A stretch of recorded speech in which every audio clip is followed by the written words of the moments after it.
সুন্দর আর স্বাস্থ্যোজ্জ্বল চুল আমরা প্রত্যেকেই চাই। চুলের পরিচর্যা কিভাবে করতে হবে সেই বিষয়ে আমাদের সবারই ভীষণ আগ্রহ। চলুন তাহলে মেডিসিন অ্যাপ্লাই করতে করতে চুলের কিভাবে যত্ন নিবেন সে ব্যাপারে কিছু বলি। তাই ভিডিওটা স্কিপ করবেন না, হয়তো বা আপনাদের কাজেও আসতে পারে। আসসালামু আলাইকুম, চলে আসলাম ছোট্ট একটি ভিডিও নিয়ে। চলুন তাহলে শুরু করা যাক। আমরা চুলের কিভাবে যত্ন নিব। বাসায় আমরা কম বেশি সবাই চুলের যত্ন নিয়ে থাকি, তবে চুলের যত্ন করতে গিয়ে কোনো ভুল হলো কিনা সে বিষয়ে আমাদের কয়জনেরই বা ধারণা আছে। আসলে চুলের যত্নে আমরা নিজের অজান্তেই কিছু ভুল করে ফেলি, যা দিন শেষে চুলে আরো ক্ষতি করে।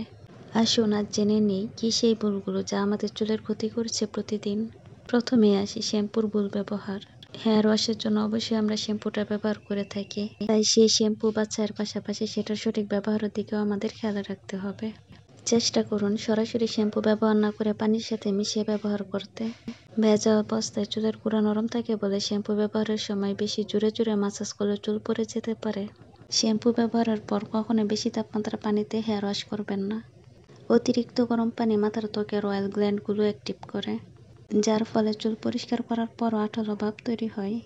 চুল ওয়াশের জন্য সবচেয়ে ভালো হলো স্বাভাবিক তাপমাত্রায় ঠান্ডা পানি। অনেকেই আছেন প্রতিদিনই চুল শ্যাম্পু করেন, আবার অনেকে হয়তো সপ্তাহে 1 থেকে 2 বার চুলগুলি শ্যাম্পু করেন। তবে প্রত্যেকদিন শ্যাম্পু ব্যবহারের ফলে আপনার মাথার ত্বক হতে পারে রুক্ষ, তাই মিনিমাম 1 থেকে 2 দিন গ্যাপ রেখে শ্যাম্পু করাটাই ভালো। আর প্রত্যেকবার শ্যাম্পু করার পর কন্ডিশনারটাও ব্যবহার করতে পারেন, এবং সপ্তাহে একবার অন্তত একটি হেয়ার মাস্ক ব্যবহার করতে পারেন। এতে করে চুলে ময়শ্চারাইজিংও হয়। চাইলে চুলের ধরন অনুযায়ী ঘরেই তৈরি করতে পারেন প্রাকৃতিক উপাদানের ময়শ্চারাইজার। সমপরিমাণ পানি ও গ্লিসারিন একসঙ্গে মিশিয়ে নিন। মিশ্রণটি গোসলের আগে কিংবা পরে চুলে স্প্রে করুন। এতে চুল হবে সিল্কি এবং সফট।